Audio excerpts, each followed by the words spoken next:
আমার মনে হয় কারোর প্রতি শ্রদ্ধাটা আসা উচিত একদম অন্তরের ভিতর থেকে।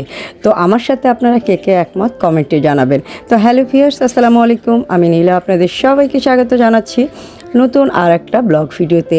আর আজকের ব্লগ ভিডিওটাও একই রকম প্রতিদিনের মতো কিছু গল্প, কিছু ভিডিও ক্লিপ আপনাদের সাথে শেয়ার করি।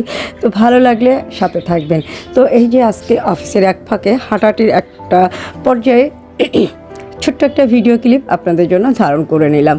আর এটা ছাড়া তো গল্প করতে পারবো না, ভিডিও ছাড়া। তা প্রতিদিন কি ভিডিও দেখাবো এটা নিয়েই চিন্তায় থাকি। তো যাই হোক, এই যে আমার দুইটা দুষ্টু বিড়াল আছে। আমি যখন বাসায় এসেছি লাইভ করব বলে সব জিনিসপত্র বের করে এনেছি, তখন এদের দুষ্টুমি শুরু হয়ে যায়, আমার জিনিসপত্র নিয়ে টানাটানি, তাছাড়া মারামারি। তো এই যে আমি ভিডিও করছিলাম, এই যে এই সুন্দর এই ড্রেসগুলো আপনারা পেয়ে যাবেন অদ্রি ফ্যাশন অ্যান্ড লাইফস্টাইলের পেজে। আর শুধু এই ড্রেস না, এ ধরনের অনেক প্রোডাক্টই আপনারা পেয়ে যাবেন অদ্রি ফ্যাশন অ্যান্ড লাইফস্টাইলের পেজে। তো হাতের কাজে ড্রেস পাবেন, হাতের কাজে শাড়ি পাবেন। সময় সুযোগ পেলে সুন্দর কিছু প্রোডাক্ট বা শাড়ি নিজে পরবেন, সুযোগ পেলে কাউকে গিফট করবেন, সুন্দর সুন্দর দেশীয় ড্রেস পরবেন। তো এই যে আমার লাইভ ভিডিওর একটা অংশ, ছোট্ট একটা অংশ আপনাদের সাথে শেয়ার করলাম। এখন খাওয়া দাওয়া করবো। তো যেটা বলছিলাম যে কারোর প্রতি শ্রদ্ধাটা আসা উচিত ভিতর থেকে।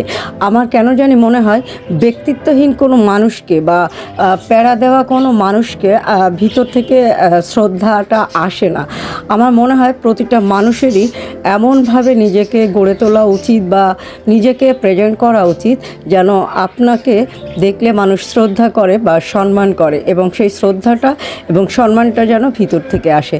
তো যাই হোক, এই হচ্ছে রাতের খাওয়া দাওয়ার পালা। আজকে ছিল ফুলকপি দিয়ে ডিম ভাজি, এটা আমাদের বাসার খুব প্রিয়। আর এইটা হচ্ছে আমার মেয়ের খুব প্রিয় সিম ভাজি, সাথে ছিল ডাল এবং গরম ধোয়া ওঠা ভাত। তো সবাই মিলে এখন একসাথে খাওয়া দাওয়া করব। আজকে আমি মানুষকে যদি দেখি যে তার ব্যক্তিত্ব একটু কম বা ব্যক্তিত্ব কম লাগে বা মানুষকে বেশি প্যারা দেয়, আমি সেসব মানুষকে অন্তর থেকে ভালোবাসতে পারি না বা শ্রদ্ধা করতে পারি না। আমি তাদেরকে আজীবনই সম্মান এবং শ্রদ্ধা করি যারা একটু ব্যক্তিত্ব সম্পন্ন, এবং আমার কাছে মনে হয় যে তার কম থাক অর্থ, বিত্ত, টাকা পয়সা, শিক্ষা সব কম থাক, কিন্তু তার ব্যক্তিত্বটা যদি একটু রুচিশীল হয়, তাহলে কিন্তু আমার তাকে অন্তর থেকে সম্মান এবং শ্রদ্ধা করতে ইচ্ছা করে। তো যাই হোক, এই যে আমরা সবাই মিলে খাওয়া দাওয়া করছিলাম।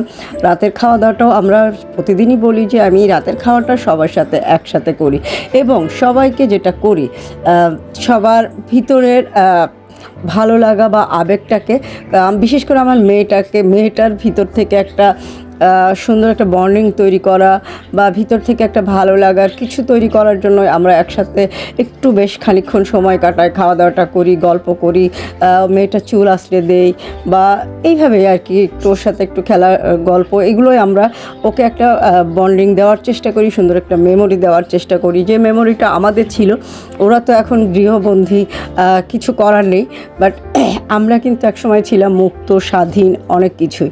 তো এরকম পরীক্ষা শেষ হয়ে গেলে আমাদের মতো স্বাধীনতা মনে হয় আর কেউ ভোগ করতো না। তো যাই হোক, আজকে ভিডিওটা শেষের দিকে।